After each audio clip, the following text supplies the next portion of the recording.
Olá pessoal, bem, daremos início agora ao NenaCast, o podcast do produtor rural. E hoje nós temos um convidado muito especial. O nome dele é Felipe Rezende, proprietário da Fazenda Cantão, que atua na bubolinocultura leiteira e também está se aventurando aí pelo ramo da moda, lançando agora a Buffalo Wear.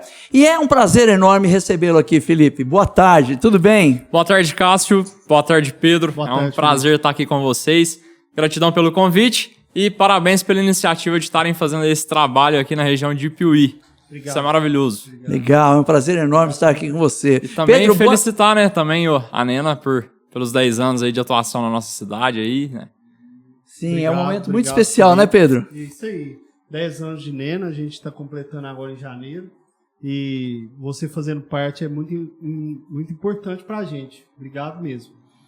Muito bom. Pedro, nós vamos ter uma tarde muito agradável, até porque Felipe Rezende tem muita história para contar para nós, né? Histórias diferenciadas do que ele faz, de como ele atua hoje, no que ele trabalha. Felipe, mais uma vez, muito obrigado. Você é um dos convidados de honra aqui do nosso NenaCast, tá bom? Gratidão, vamos lá. Legal. Felipe, vamos lá, né?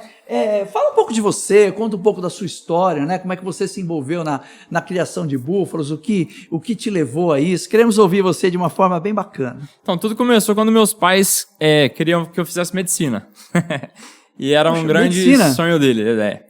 Meu pai era um grande sonho dele, né? A gente acaba sabendo que a vida na fazenda, principalmente na pecuária leiteira, não é nada fácil, né? Uma tarefa um tanto quanto árdua, e meu pai não queria aquilo para mim, né? Que já foi sucessão do meu avô, passou para meu pai. Só que aquilo estava no sangue e não dava para esconder, né? E fui para Belo Horizonte, estudei lá alguns meses, mas foram suficientes para mim já decidir que eu não queria aquilo e que meu coração pulsava mesmo era pelo agronegócio, né? E daí eu voltei, né? Comecei lá na fazenda lá junto com meu pai, né? Comecei como um funcionário mesmo, trabalhava para ele, tinha meu salário, tinha minha carga horária, tudo certinho. E daí eu fui assumindo algumas responsabilidades, fui aprendendo na prática a cuidar mesmo do gado. Nessa época já era búfalo, meu pai trabalhou a vida inteira com gado comum, né, gado holandês. Tá. Mas nessa época já tinha feito a transição pro búfalo, né? Foi em meados aí, quando ele fez a transição em meados de 2009, comprou as primeiras cabeças, 2010 já estava fazendo essa transição, e lá no ano de 2013 eu cheguei na fazenda. E daí fui crescendo lá dentro, me tornei gerente, depois me tornei sócio, até no ano de 2016 eu assumi lá o controle, né, da parte pecuária da Fazenda Cantão, e aí que começou a história, né? Caramba, que legal, Fê. E assim, o seu pai é Rubão, não é isso? Rubão. Rubão, muito bom. Você tá vendo como as coisas são engraçadas aqui? Eu dei uma boa historiada aqui no seu trabalho. Então, era para você hoje ser médico, né? E aí a coisa foi desvirtuando não, mudando de caminho, e você acabou indo para a terra, indo para a fazenda, cuidando de animais. E aí, o que é gratificante para você nisso hoje, né? Nesse setor, nesse movimento que você faz, que é um trabalho muito bonito, um trabalho de uma expressão muito grande. E quando a gente fala de búfalo, né? A gente pensa naquele animal grande, aquela coisa toda, mas eu vejo que isso te dá prazer cada vez que você posta alguma coisa. Fala um pouco para nós disso aí, que é muito legal, né, Pedro? Sim. É um diferencial, né? Não, e a forma com que ele trata também, que a gente vai conversar mais sobre isso, é exemplar, né? É muito bacana e é um animal que chama muita atenção pela rusticidade, mas é muito... Pelo Felipe dá vontade de ter um até em casa, como pet. Estimação. Estimação. É isso. Conta pra nós essa parte gratificante disso. Cara, então, eu acredito que é uma tarefa, talvez, que seja a mais difícil do ser humano descobrir realmente aquilo que é o que faz seus olhos brilharem, né? E eu sempre tive isso comigo, né? Eu creio que todos nós temos alguma coisa que, além da aptidão, é uma coisa que traz muito prazer. E para mim foi muito fácil descobrir, porque desde pequeno eu gostava muito de animais, né? E sempre fui muito interessado na atividade do meu pai. Só que aí chegou naquele momento de extrema dúvida que a gente chega a um ponto na vida, né? Geralmente quando tá acabando o terceiro ano, o que a gente vai fazer? O que eu vou ser da minha vida, né? E daí começa muitas sugestões, principalmente dentro de casa, né? Só que eu creio que a gente já tem um tino, né? A gente tem uma percepção, né? De que a gente tem alguma coisa na vida que nos atrai mais atenção.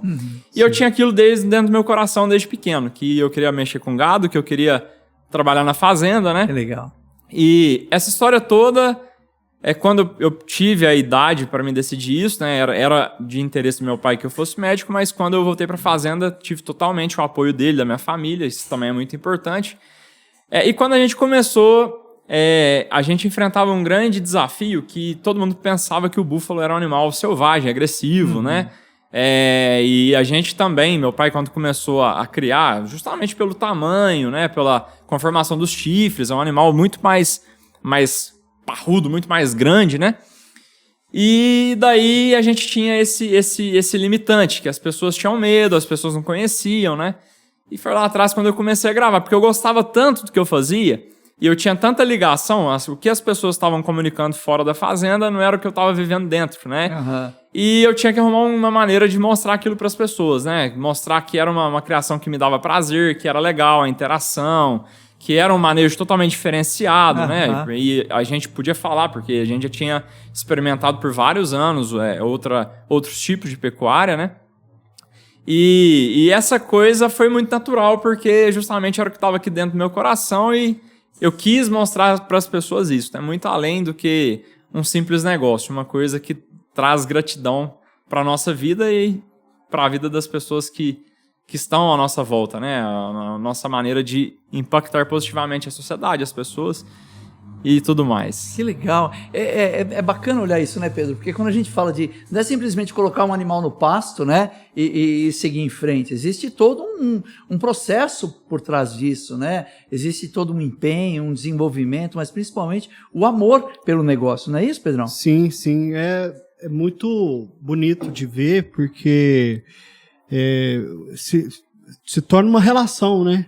O trabalho com o pessoal e aquilo, uma coisa vai virando, né? E o próprio animal, você enxerga nele a gratidão, né? Nele. Então, do jeito que você trata, do jeito que ele é tratado, responde, né? Eu, pelo menos, vejo isso. Você compartilha com a gente em rede social também, a gente dá para perceber isso sobre esse amor que tem, né? A gente estava até conversando sobre isso, né, Pedro? Até eu quero compartilhar aqui. Vocês trabalhavam com gado holandês, né? Em 2009 passou a trabalhar com búfalo, não é isso? Isso. Pelo que eu entendi aqui.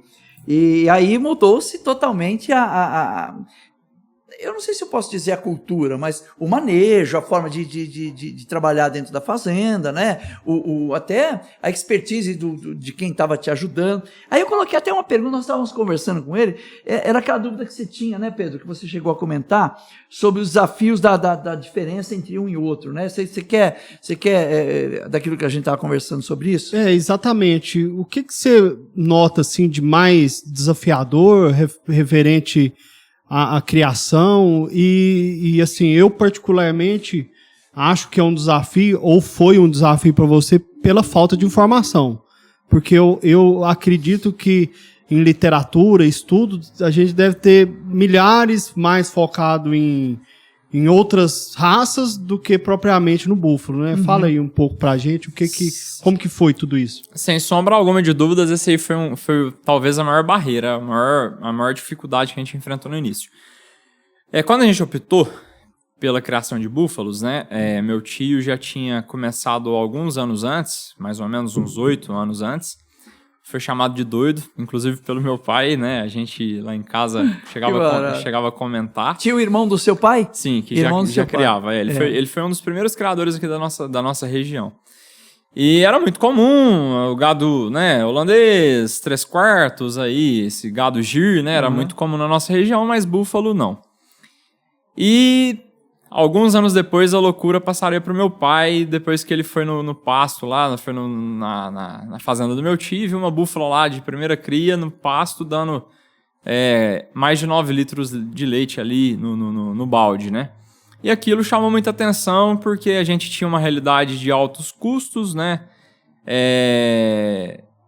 E foi muito interessante a gente pensar assim, a gente tinha um manejo um tanto quanto desafiador, né, frente aos problemas que a gente enfrentava, casco, retenção de placenta, enquanto no meu tio lá não tinha nada disso, né, e além disso a gente tinha um animal que estava dando aí 9 litros de praticamente a pasto com leite que na época custava o dobro do preço, né, então aquilo encantou os olhos do meu pai e daqui a pouco a gente estava criando búfalos. E daí quando a gente começou, a gente chega no grande desafio, né? Por onde começar, o que fazer, qual que é o manejo, qual que é o jeito certo, né? E a gente foi, assim, a gente buscou muita informação, não encontrava quase nada, literatura, igual o Pedro falou, era muita coisa sobre bovino e praticamente nada. Eu lembro de ver 1 ou 2 artigos só sobre búfalos, mas até nem validados, né?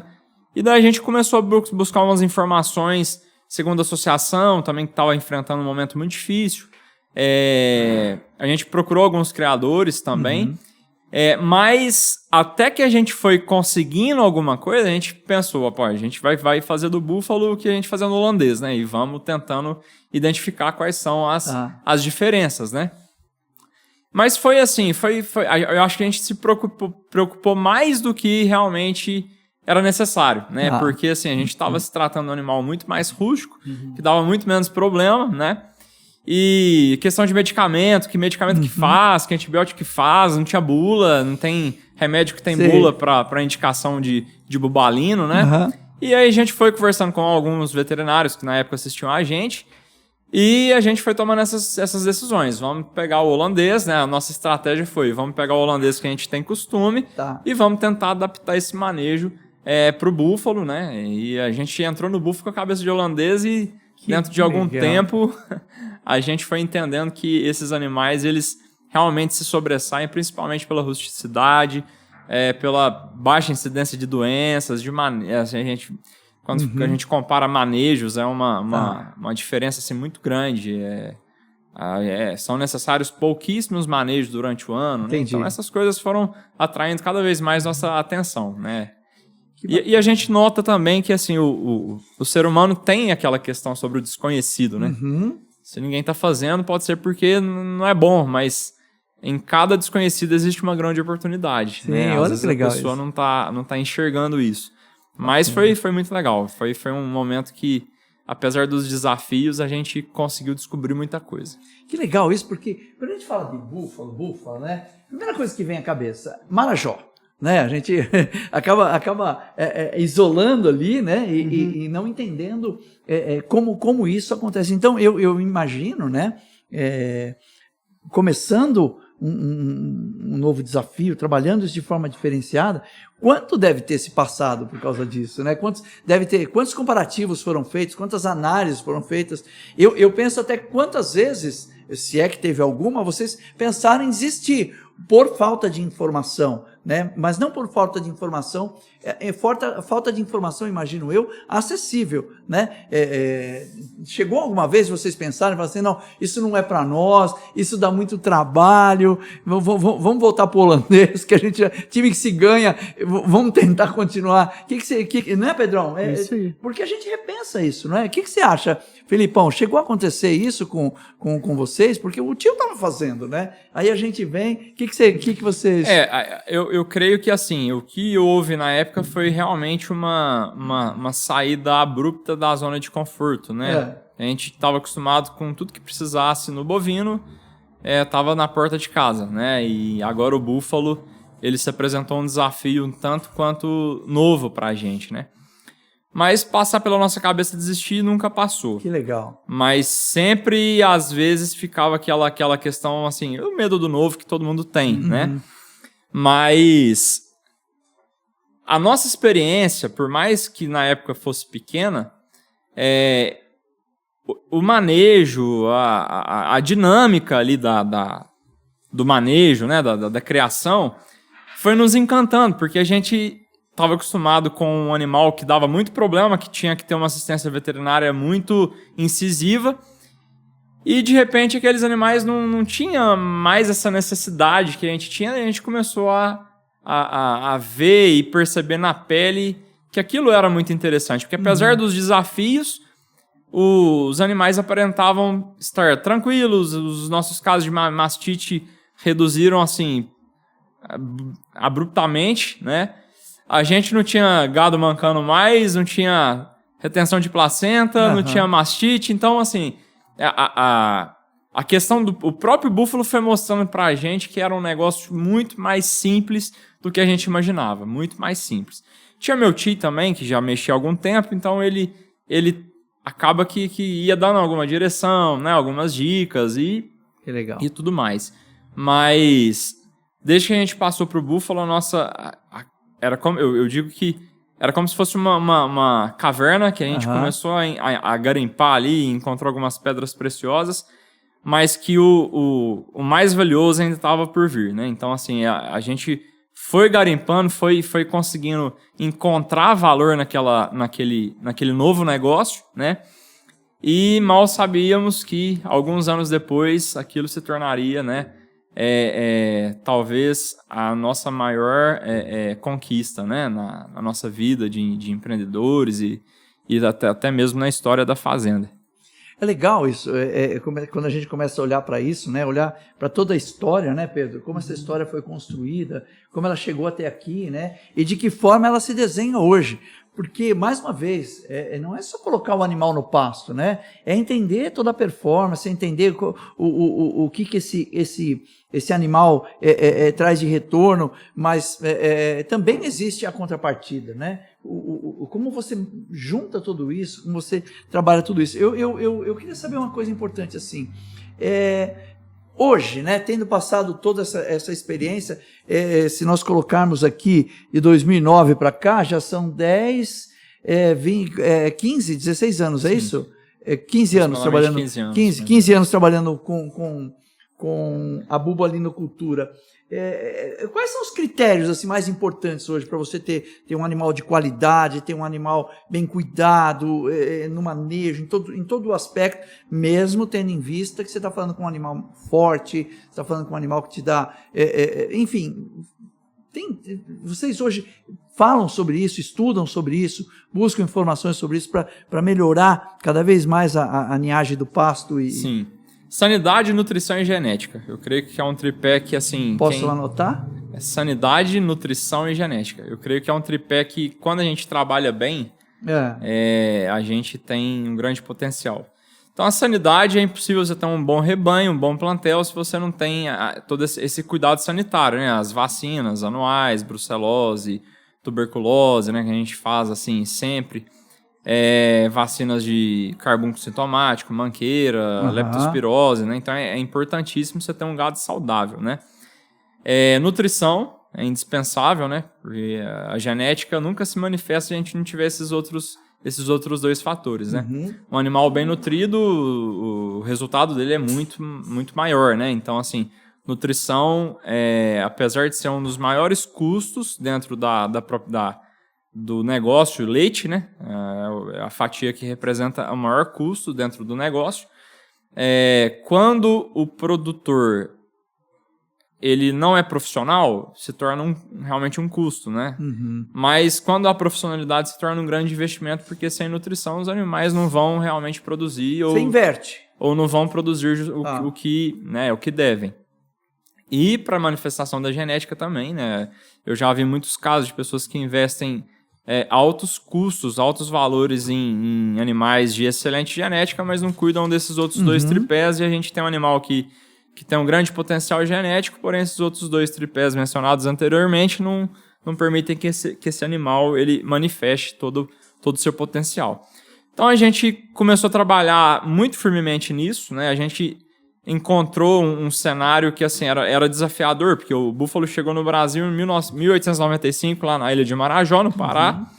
Então lá a gente tem ainda hoje o maior rebanho, né, do Brasil lá. Depois ele veio descendo, região centro-oeste, sudeste, né? E aqui a gente começou a trabalhar de forma diferente. Lá, por ser muito extensivo, os animais, né... eles ficavam muito soltos, os manejos que eram feitos lá era 2 ou 3 vezes por ano, era o único contato que eles tinham com o proprietário, né? Então acabou que isso foi um fator de que a genética não fosse trabalhada naquele ambiente.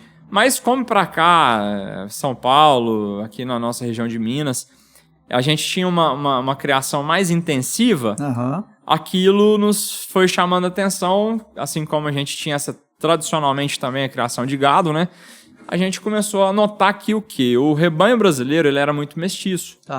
Então, basicamente no Brasil a gente tem 4 raças, né? 3 leiteiras e uma que é mais tração, que é o carabao. Geralmente está presente mais no norte, na região norte, que é Amazonas, né? Que as polícias até usam como meio de transporte, enfim. E a leiteira a gente tem a Mediterrâneo, que ela é a origem italiana. E temos a Jafarabad e a Murra, que são de origem da Índia, né? Então, o que acontece? Essas 3 raças, elas foram muito mestiçadas no Brasil. Então, não havia, pelo menos não pela maioria dos criadores, essa necessidade e esse desejo de fazer a apuração de raças, né? Porque tudo que o pessoal tava procurando era leite, né? E foi também um dos critérios que a gente utilizou lá no início, que fez a gente despontar lá na frente, né? A gente começou a procurar leite, mas depois o nosso critério foi selecionar úberes, né? Depois o nosso critério foi selecionar raças. E aí já tem alguns anos já que a gente vem fazendo um plantel totalmente Murra, né? Alguns falam Murra, independente da tradução aí. Mas a gente foi focando justamente nisso, apuração genética e racial, né? Que a gente considerava ser uma coisa um tanto quanto importante. Então, em resumo, esse tripé ele tem que ser bem correspondido. Sendo bem correspondido, o búfalo, apesar de ser um animal muito mais rústico, ele não faz milagres, né? Então, é importante lembrar que a responsabilidade do produtor de manter esse tripé funcionando é dele. Essa parte de genética, vocês que fizeram todo o planejamento, tudo, porque hoje a gente vê com gado leiteiro, gir, holandês, até o Nelore, que a gente tem muita oferta, né? Com centrais de coleta de sêmen, né? Tem vários trabalhos. E do búfalo, eu particularmente, que vivo nesse meio do Nelore, a gente não vê. E como que foi essa parte aí da genética? Porque, pelo que você falou, quando você chegou, você já tinha um rebanho. Mas já tinha algum rebanho já selecionado? Como que foi caminhando assim para uma coisa bem exclusiva, assim, o rebanho da Cantão, vamos falar assim? No Brasil, a gente tinha alguns animais, alguns criatórios, né? Eu digo que, assim, por mais que fossem poucos, né? A gente tinha muitos criadores, mas poucos, digamos, um tanto quanto profissionais, vamos dizer assim. Esses que trabalhavam genética, né? O que eu me lembro era em torno aí de uns 4 ou 5 criatórios no Brasil que faziam esse trabalho bem diferenciado, né? Selecionando e medindo leite, né? Fazendo todo esse trabalho. Quando começou, o meu pai ele comprou animais do meu tio, que era vizinho de propriedade, e depois a gente comprou um plantel muito bom de um criador que já fazia genética. Então a gente foi e comprou essas bezerras com touro, né? Reprodutor. Então a gente deu ali um choque e começou o nosso plantel ali, né? E daí a gente sempre pegava algum touro desse criador e ia tentando fazer o refresco, né, de sangue e tudo. A gente chegou a trabalhar com sêmen também, de outros criatórios, né? Mas o que aconteceu é que por a gente fazer uma pressão muito grande, a gente comprava muito gado, colocava na ordenha, acompanhava muito de perto, tudo, né? A gente foi selecionando realmente as melhores matrizes, né? As que não nos interessavam, a gente acabava vendendo para outros criadores, né? Inclusive, eu cheguei a vender vacas muito boas de leite, mas elas não tinham as características que eu buscava lá na frente do meu negócio, então eu vendia para outros criadores que estavam interessados no leite apenas, né? E creio que esse foi o nosso grande diferencial. A gente tá justamente focando nisso. E aí, como a gente tinha essa genética que veio do meu tio, o búfalo, na verdade, ele é muito consanguíneo. Porque, igual você falou, a gente não consegue realmente tanta variabilidade genética justamente. É pouco tempo, A gente está falando de um rebanho que atualmente no Brasil gira em torno de um pouco mais de 3 milhões de animais, né? O bovino a gente tem aí muito mais, né? Uma coisa... Mais que gente, na verdade. Mais que gente, né? Então, assim, é discrepante essa diferença. Uhum. Então, assim, tudo isso também induz um negócio, né? Uma central de sêmen, por exemplo, não é interessante, não é uma coisa atrativa para ela tirar sêmen de búfalo para um nicho de mercado tão pequeno, né? É isso que eu ia te perguntar, não tem central, né? Aí, algumas centrais, elas começaram a tentar isso para atender alguns nichos de criadores que estavam na região.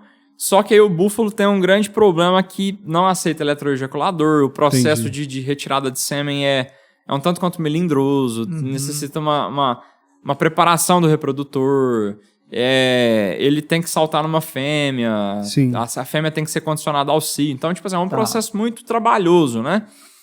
A gente tinha disponibilidade de sêmen indiano, só que italiano.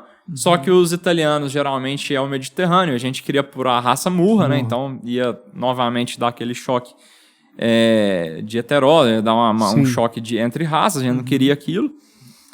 E depois, algum tempo depois, começaram a vir alguns sêmens indianos para o Brasil, né? Então, assim, a gente foi sempre trabalhando os indivíduos que davam os melhores resultados, uma lactação mais ampla, com um pico de leite maior, né? E a gente sempre com pressão. Perfeito. O animal que não fazia sentido pra gente, podia ser bom de leite, a gente sempre fazia, né, assim, vendia para outros criadores, enfim. Até que a gente chegou no nosso plantel, né? A gente conseguiu... É interessante que o nosso plantel tem uma característica específica, os animais são bem conformados, são animais mais baixos, não tem mais aquele chifre amplo, né? Sim, eu reparei isso. Que era realmente uma grande dificuldade, porque se você tem uma mestiçagem dentro do seu rebanho, tinha uma búfala lá antigamente que tinha quase 1 metro de ponta a ponta do chifre. Então, não passa no tronco de manejo, na hora da ordenha tinha que passar com a cabeça dobrada, né? Então, tem alguns empecilhos, né? Outras enroscavam em arame, em porteira, né? Então, e aí a gente apurou essa genética, fizemos os nossos animais bem conformados. Amurrado, hindu é espiralado, né? Então representa aquele caracol, aquele espiral que elas dão no chifre. Particularmente é uma das raças que eu acho mais bonita e com maior eficiência de leite. Legal. Quando eu digo eficiência, é aquilo que ela come e aquilo que ela produz, né? Então, a gente tem o Jafarabad, que é uma raça que dá muito leite, só que come pra caramba, né? Então, a murra é a que eu mais gosto, que é um animal mais compacto, mais pequeno. E hoje, então, é só praticamente monta natural. Sim, a gente começou a fazer alguns trabalhos, né? A gente... eu acabei comprando depois um reprodutor muito interessante, né? Que tinha aí uma linhagem indiana no sangue. Esse reprodutor foi muito bem aceito, né, no mercado bubalino. Um reprodutor que tem aí uma morfologia muito boa. Legal. Ele tem tanto a parte genética, né, interna e externa, tanto o fenótipo quanto o genótipo. É muito bom. E aí...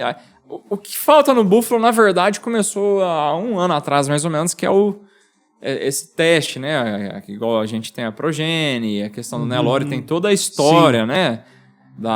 E o no búfalo começou agora, né? Então, agora que a gente está começando a levantar e datar esses dados em um sistema único para a gente fazer, né, esse trabalho genético. Mas até então, todo produtor fazia seu selecionamento aí, né, sua seleção na sua própria propriedade, né? Entendi. Legal. Entendi. Você falou do leite, eu estava curioso aqui fazer uma pergunta. Como é que funciona o processo de produção de leite na fazenda? Conta um pouco disso para nós, né?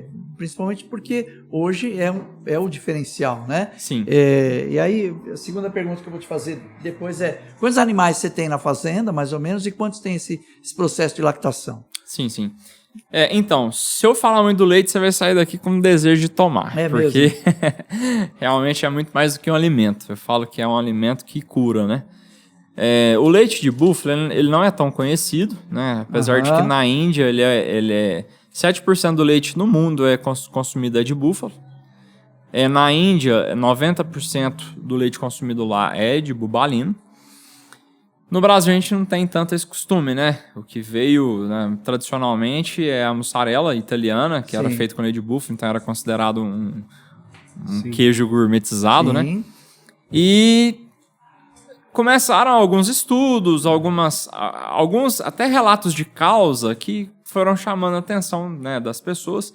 Eu lembro de ler um estudo que falava sobre Chernobyl, que algumas crianças ali que tiveram naquele acidente foram levadas para serem cuidadas por famílias do norte ali da Itália. E essas crianças consumiram leite de búfalo aí por um período ali, né? Porque essas famílias era comum a criação. Sim. E outras crianças foram destinadas para outros lados. Aí depois a OMS, eles foram fazer ali um exame de aquela datação, né? Para saber da radiação que ainda estava no corpo das crianças. As que consumiam leite de búfalo regularmente já não tinha nada de radiação no corpo, enquanto as outras crianças ainda tinham. Aí eles começaram a fazer alguns estudos e pesquisas, né? Nos chamou muita atenção isso.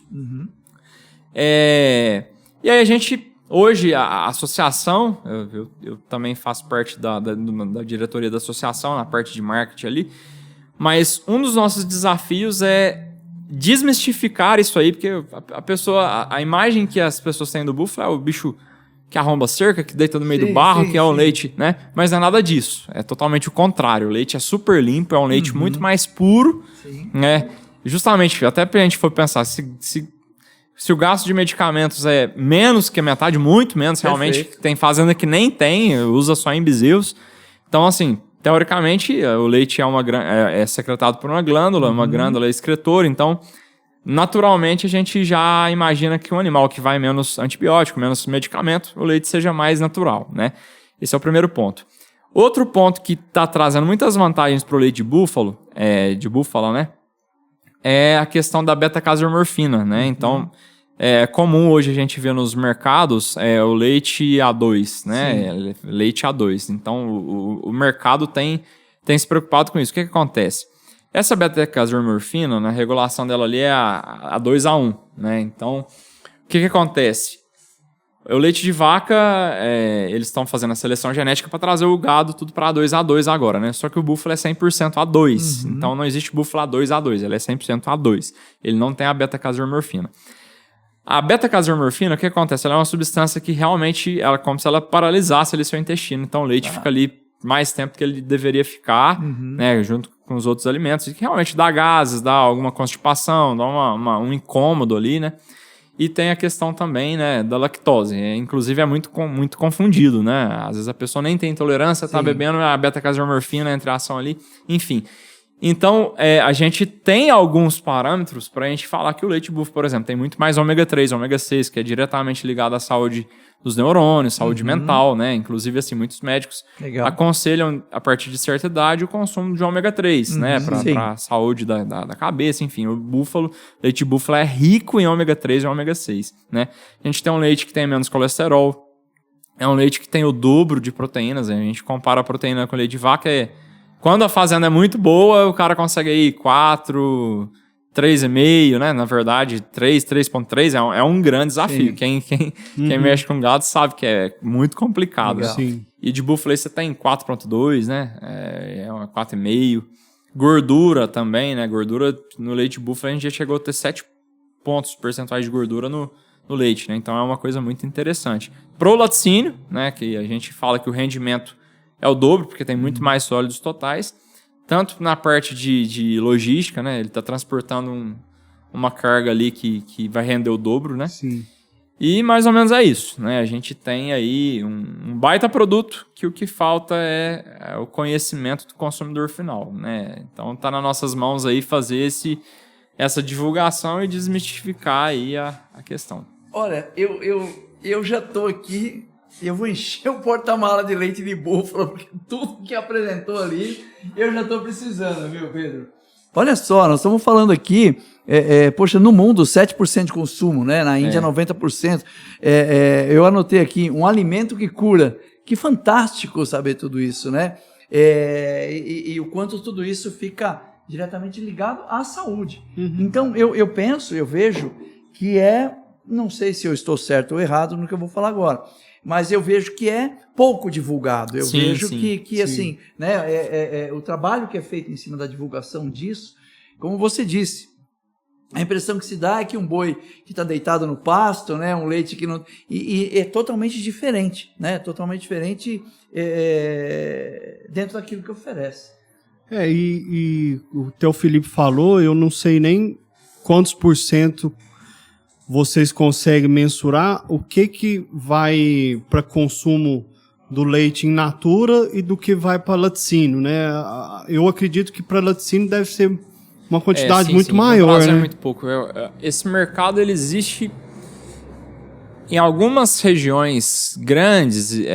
Você consegue encontrar o leite pasteurizado, mas para consumo. Eu creio que se a gente for falar algo em torno de 1 ou 2%, é muito pouco. Muito pouco. Fantástico, fantástico. Puxa vida, olha... Inclusive, eu esqueci de falar, estão fazendo estudos também nele combatendo o câncer, cara, células cancerígenas. Até um laticínio aqui, ele fez leite em pó, a gente fez uma doação lá pro Hospital do Câncer, né? Que foi notado isso também, né? A questão dele ajudando, né, a recuperação de pacientes com câncer. Sim. Bem interessante. Previne aterosclerose, diabetes, doença cardíaca, é uma gama de coisas legais aí. Olha, dava pra gente ficar aqui até a noite falando só sobre isso, né, Pedro? Que coisa fantástica. E me permita fazer um comentário, Felipe. Ainda bem que você desistiu de ser médico, porque você é um doutor, né, na bubalinocultura. Puxa vida, parabéns. Sensacional. Olha, muito, muito legal.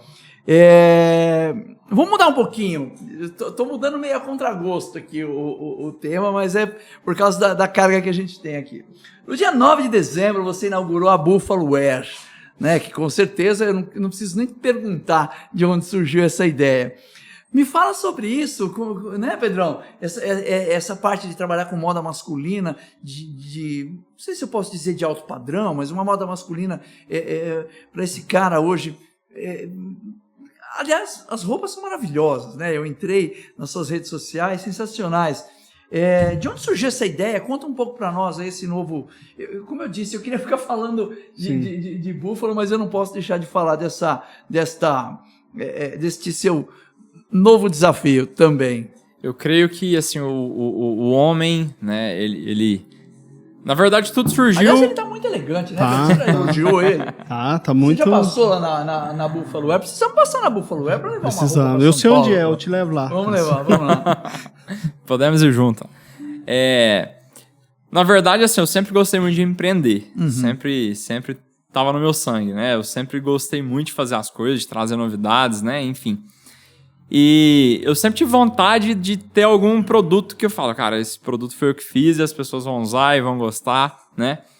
E aí, ano passado foi o ano do empreendedorismo, né? Eu acabei abrindo um restaurante junto com o meu sócio, um restaurante japonês, e logo depois surgiu também a Buffalo Ware, né? E a Buffalo Ware, ela veio com um objetivo que eu acredito, cara, que as empresas que existem, né, na nossa sociedade, elas desempenham um papel que muitas vezes nem o governo faz, né? Então, assim, tem um motivo da Nena estar comemorando 10 anos, né? Porque o sucesso deixa rastro, o fracasso também deixa. Então, 10 anos a gente sabe que empreender no Brasil não é nada fácil, são grandes desafios. Então, assim, e eu acredito que a nossa empresa, ela impacta positiva ou negativamente a sociedade, né? Tá 10 anos aqui, não poderia ser diferente, né? Então, a gente sabe do impacto que é positivo. E eu também me preocupo com isso, né? E eu acho que o que faz a diferença entre empresários e empresários é justamente o propósito. Sim. Propósitos fazem as empresas durarem anos e anos, né? A falta dele fazem elas quebrarem. E eu sempre quis estar presente, né, em uma situação aqui para que eu visse as pessoas de Piuí, né, usando algum produto ou pudesse impactar positivamente nesse sentido. E nesse meio todo, né, já vinha com as pessoas da internet, todo mundo, né, pelo sucesso que a gente tinha feito, as pessoas queriam comprar produtos, né? E aí a gente fez primeiro as pelúcias, a gente começou a vender. E aí depois eu falei com um amigo meu de infância, cara, eu queria montar uma marca pelúcia aquela da Eliana. Sim. Queria montar uma marca de roupa. Eu acho que a camisa, sei lá, eu acho que a gente consegue trazer alguma coisa legal pra Piuí e tal. E aí ele falou, cara, precisa muito, porque a gente tem que ter uma roupa que representa o homem moderno. Legal. Que é aquele homem, né, que tem a sua masculinidade, um homem que se veste bem, um homem que é provedor, um homem que é empresário, que é pai, né? E a gente queria trazer essas vestimentas, né, que representasse aquilo que estava dentro do nosso coração, né? Respeitando todos os tipos, enfim, mas eu acho que como a gente respeita, a gente deve ser respeitado, né? E o que a gente quis era isso, né? Vestir aquele homem que tem sua família, aquele homem que sai pro trabalho, enfim. E a nossa ideia da marca sempre foi essa, né? A gente criar roupas que vistam bem, que remetem à personalidade e identidade do homem, né? Que o homem é provedor, o homem cuida da família, o homem, né? Ele tem seu papel essencial na sociedade. Legal. E daí surgiu a Buffalo Wear, né? A moda que veste aí o homem, né? O homem moderno, o homem que gosta, né? O Pedro é um cara, né, bonitão aí, modelo, né? A gente tá até precisando de um modelo. Talvez eu saia desse podcast aqui com um modelo da Buffalo Wear, hein? Será? Legal. Será que dá certo? Pedro, eu dei uma navegada lá, são roupas de muito bom gosto. Agora tem uma linha de sapatos também, combinando, né? Calças. Uma coisa muito, muito bem sapatos de couro, só que vale ressaltar que não são de búfalo, né? Sim, muito importante, muito importante. Legal. Bom, ó, pra gente caminhando aqui pro final do nosso podcast, bom, eu não posso deixar de falar, não posso passar esse podcast, deixar de falar da Catarina, da Ana Catarina, da Vitória, da Giovana, da Débora, carinhosa demais, da Meg, do Dandan, do Pedrinho, do Julinho, ou seja, as búfalas e búfalos blogueiros que fazem sucesso na internet, né? Que estimulam os negócios ali, as pessoas que vão te visitar, e que eu fiz uma conta básica aqui, juntando as redes sociais, se eu estiver errado me corrija, que bomba na Fazenda, são mais de 1.500.000 seguidores entre TikTok, Instagram, etc.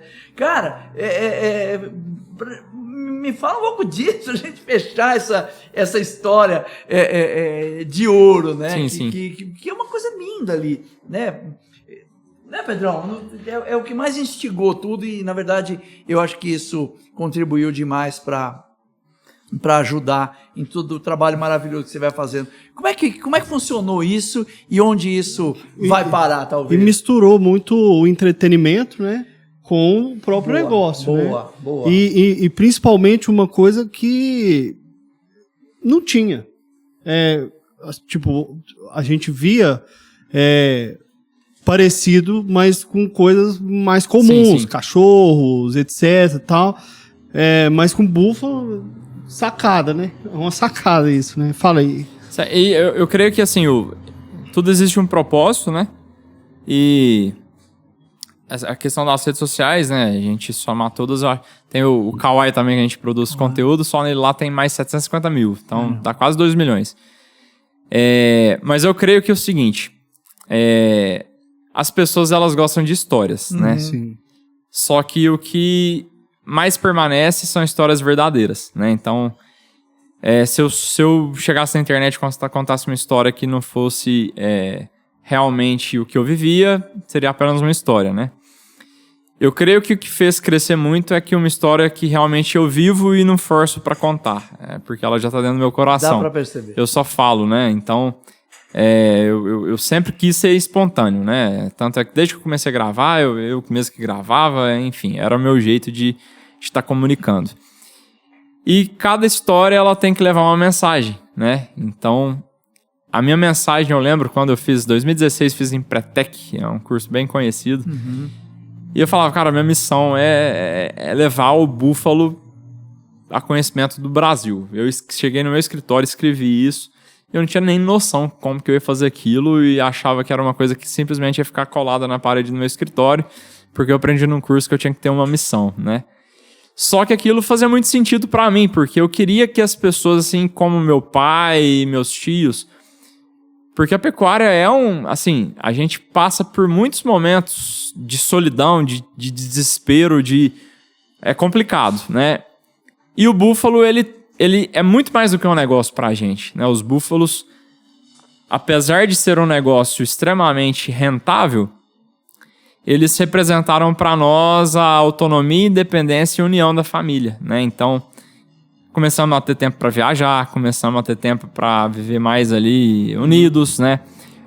Consequentemente, a turma do búfalo era uma turma, desde que a gente começou a criar, é uma turma que a gente sempre encontrava e sempre tinha boas conversas, bons momentos, né? Uma turma muito receptiva, a gente encontrava com os criadores do Brasil inteiro, sempre teve esses encontros, né? E aquilo foi trazendo pra gente um universo totalmente diferente, né? E eu acho que o mínimo que eu poderia fazer é justamente criar essa história para contar para as pessoas, né? Eu queria contar o que eu estava vivendo. E nessas histórias, né, eu fui vendo que poucas pessoas queriam saber sobre búfalos, né? Então o gatilho que eu tive é que talvez para búfalo você não quer saber de nada. Mas de uma coisa engraçada, aquilo prende a atenção, porque é engraçado, é legal, você compartilha. E daí um dia eu tava fazendo uma live, a Catarina chegou, lambeu meu rosto, tinha 17 pessoas na live, era pouquinha gente, a maioria era da família. E daí a Catarina lambeu meu rosto, assim, todo mundo, cara, que búfalo engraçado. E daí eu peguei o gatilho, cara, eu preciso fazer as pessoas rirem. E eu, naturalmente, assim, desde pequeno, eu sou muito do engraçadinho da turma, né? Paulo tá aí pra falar. Então eu sempre tava no meu coração, assim, onde que eu chego, eu gosto que o ambiente muda pra sorriso. Legal. Né? Eu falo que meu propósito de vida é onde que eu tá, o ambiente ser diferente, né? Eu gosto que as pessoas sejam felizes, que as pessoas, né? Desde pequeno eu procurava pessoas que estavam tristes ali, trazia uma palavra, fazia uma gracinha, porque eu gostava de ver as pessoas rindo. E aí ficou muito fácil eu toquei esse negócio, porque as búfalas me faziam rir e eu com elas faziam as pessoas também rirem, né? E esses vídeos começaram a representar isso. Eu comecei a criar a história, né? E aí, vou mostrar a Catarina. A Catarina tem que virar uma estrela, né? E aí, pra mim, fez muito sentido e eu entendi que eu tava no caminho certo quando, justamente, a pandemia, que foi talvez um dos momentos mais tristes que minha geração viveu, né? A gente teve muitos momentos tristes aí, é a minha geração. E aí, justamente nesse momento, recebi inúmeras mensagens de pessoas. Cara, o único motivo de alegria tem sido ver seus vídeos. Que bacana. Aí um dia entrou numa live uma mulher chorando, falando assim, Felipe, minha mãe morreu com câncer, os últimos momentos de vida dela, a única coisa que trazia alegria era seus vídeos, né? E eu não tinha noção da dimensão que aquilo se tornou na minha vida, né? Não era só um negócio, eu não estava ali só para aparecer, não. Eu estava ali com o meu negócio, fazendo diferença na vida das pessoas que estava sempre dentro do meu coração. Então é isso que eu digo, né? Toda pessoa leva consigo uma mensagem. Tem pessoas que simplesmente desistem nas barreiras, nas dificuldades, enfim. Mas quando a mensagem é mais forte do que tudo, o propósito é mais forte do que tudo, isso tem que ser levado adiante, né? E hoje tem um motivo de eu estar aqui, né? Também, como a Nena está completando os 10 anos, tem um motivo de eu estar aqui também fazendo parte desse momento tão especial. E eu creio que isso é a mensagem que levamos, né? E fico muito feliz, realmente, de ter impactado positivamente tanto a parte do búfalo, né? Que o búfalo, como consequência, ficou muito conhecido, né? Isso, donos de laticínio me ligaram, cara, a procura por laticínios de búfalo aqui aumentou muito, né? O pessoal da Associação dos Búfalos me ligaram parabenizando também sobre essa questão, assim... aumentou procura, aumentou pessoas indo até a associação para saberem mais. Então eu falo que foi uma coisa completa que trouxe só gratidão mesmo. Legal, cara, olha que sensacional. E para fechar, já que você falou tanto em mensagem, né? Agora eu vou fechar e agora eu vou pedir a você que lembre disso.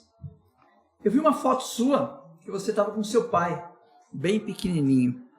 Aliás, cara, você é a cara do seu pai. Diga-se de passagem, o Rubão. Vou falar para ele te agradecer depois, né? Onde você diz assim... Não é todo dia que recebe um elogio desse. Pois é. Onde você... Essa mensagem agora, eu vou ler, que é uma mensagem sua para você. Sua para você. Não podia deixar de trazer para cá essa lembrança. Sempre digo às pessoas que a maior herança que meu pai deixará não é patrimonial, financeira, mas é algo tão mais valioso que nem o dinheiro compra, que são os princípios e valores. Rubão acertou. Vou compartilhar alguns dos conselhos que sempre ouvi do Rubão, pois vão ser de grande valia. Tema a Deus acima de tudo por toda a sua vida. A coisa mais importante quando você for encontrar sua esposa é que ela tema a Deus acima de qualquer coisa. É melhor ficar vermelho de vergonha do que vermelho de raiva. Não avalize ninguém. Perca tudo, menos o seu nome. Quer as coisas? Conquiste. Nunca deixe o mal de um dia ir para o outro dia. Durma resolvido. Dinheiro não aceita desaforo. Você gastou, ele não volta. Invista bem, pense antes, escolha bons negócios fora do calor da emoção. Cuide de quem precisa, ajude quem necessita. Jamais deixe as suas conquistas abafarem a sua humildade. Seja sempre honesto, mesmo quando grandes oportunidades surgirem, entre inúmeros outros. Sou grato a Deus por ter você como pai. Você sempre foi minha inspiração e teve minha admiração. Nossa, o Rubão deve ter muito orgulho de você, Felipe Rezende, por tudo que você conquistou, por todas as coisas que você fez e por tudo que você ainda vai fazer. Eu tenho certeza que a fé no teu coração, a bondade da tua alma e principalmente associar tudo isso a esse espírito empreendedor de cuidar de pessoas, de se preocupar com os animais que estão no seu pasto e principalmente trazer algo de bom para todos nós, vai fazer toda a diferença. Muito obrigado por compartilhar uma das coisas mais importantes da sua vida, que é o seu tempo, e ficar aqui com a gente neste humilde episódio do NenaCast, que com certeza hoje estaremos comemorando 10 anos, mas quem sabe 20, 30, 50 e você junto com a gente. Muito obrigado pelo carinho, muito obrigado por esse momento. Não é, Pedro? Isso aí, obrigado, Felipe, obrigado pela sua presença. Eu particularmente estava nervoso porque eu sou bem inexperiente nessa área, mas foi você assim sensacional no que você falou e a gente foi levando um papo e foi muito bacana. Obrigado pelo seu tempo e obrigado pela parceria aí com a Nena nesses 10 anos. E falar aqui também que a Nena é patrocinadora oficial dos bonés do Dandan, né? A gente tinha aí um grande problema na fazenda que Dandan comedor nato de chapéu, a gente tinha um problema, né? Ele pega e come todos. E é o que ele mais gosta, é o da Nena. Gosta do chapéu da Nena. Legal. Mas queria agradecer também pela presença, né? Parabenizar mais uma vez aí a Nena por esses 10 anos, né? Empresas que duram são empresas que possuem propósito. Parabéns, sim, Pedro, também por estar à frente aí de tudo isso aí, né? Obrigado, filho. E Valorizando Piuí. Parabéns também aí, Cássio. Foi uma alegria estar aqui com vocês.